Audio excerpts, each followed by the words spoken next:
দলের স্থায়ী কমিটি পুনর্গঠন করেছে বিএনপি। যুক্ত হলেন দলটির 4 জ্যেষ্ঠ নেতা। তারা হলেন রুহুল কবির রিজভী আহমেদ, আমানুল্লাহ আমান, ফরহাদ হালিম ও ইসমাইল জবিউল্লাহ। দীর্ঘদিন ধরেই বিএনপির স্থায়ী কমিটিতে নতুন মুখের গুঞ্জন শোনা যাচ্ছিল।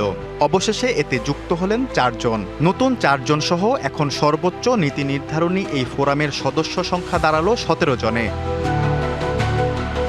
রুহুল কবির রিজভী এতদিন বিএনপির সিনিয়র যুগ্ম মহাসচিব পদে দায়িত্ব পালন করে আসছিলেন। এর আগে যুগ্ম মহাসচিব পদে ছিলেন। সাবেক রাকসু ভিপি রিজভী ছাত্রজীবন শেষে জাতীয়তাবাদী স্বেচ্ছাসেবক দলের সভাপতির দায়িত্ব পালন করেন। আমানুল্লাহ আমান এতদিন বিএনপি চেয়ারম্যানের উপদেষ্টা পদে ছিলেন। 90 স্বৈরাচার বিরোধী গণ আন্দোলনে তার উত্থান। তিনি ডাকসু ভিপি পদে জয়ী হয়েছিলেন। পরবর্তীতে বিএনপির ছাত্র বিষয়ক সম্পাদক এবং যুগ্ম মহাসচিব পদে ছিলেন। ডাক্তার ফরহাদ হোসেন ডোনার বিএনপি চেয়ারম্যানের উপদেষ্টা পদে ছিলেন। তিনি পেশাজীবীদের সংগঠিত বাংলা কিউআর, যেখানে নগদ পেমেন্ট সেখানে। সারা দেশে 10 লাখেরও বেশি মার্চেন্টে নগদে পেমেন্ট করুন খুব সহজে। করার ক্ষেত্রে গুরুত্বপূর্ণ ভূমিকা পালন করেন। দেশের অন্যতম চিকিৎসা গবেষণা ও শিক্ষা প্রতিষ্ঠান Bangladesh medical studies and research ইনস্টিটিউশনের চেয়ারম্যান। তিনি ঢাকা মহানগর উত্তর বিএনপির সাবেক আহ্বায়ক।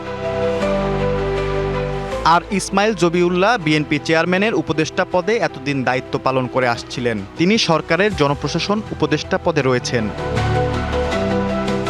বিএনপি মহাসচিব মির্জা ফখরুল ইসলাম আলমগীরকে রাষ্ট্রপতি পদে দলীয় প্রার্থী করা হয়েছে।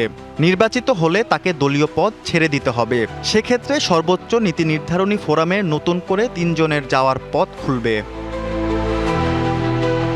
নতুন সদস্যদের অন্তর্ভুক্তির বিষয়ে দলের স্থায়ী কমিটির সদস্য সেলিমা রহমান জানান, সাংগঠনিক গতিশীলতা বৃদ্ধির লক্ষ্যেই নেওয়া হয়েছে এই সিদ্ধান্ত। 5ই আগস্টের পরে এবং নির্বাচনের পরে আমাদের অনেক সাংগঠনিক যারা নেতা ছিলেন তারা কেউ কেউ উপরে উঠে গেছেন। আমাদের স্থায়ী কমিটি, যেটা দীর্ঘদিন কয়েকটা পদ শূন্য ছিল, সেখানে এই যে 4 জন অন্তর্ভুক্ত হয়েছেন, গতিশীলতা এখন থেকে বাড়বে। এই কারণে আমাদের নীতি নির্ধারণীতে এটা পূর্ণ হচ্ছে।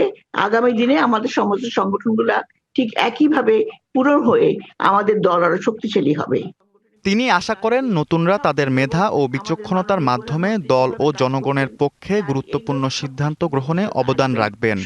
জনগণ আস্থা রাখতে পারছেন এবং ভবিষ্যতেও আমাদের উপর আস্থা রেখে তারা অবশ্যই। Iftesamul Gani, DBC news, Dhaka.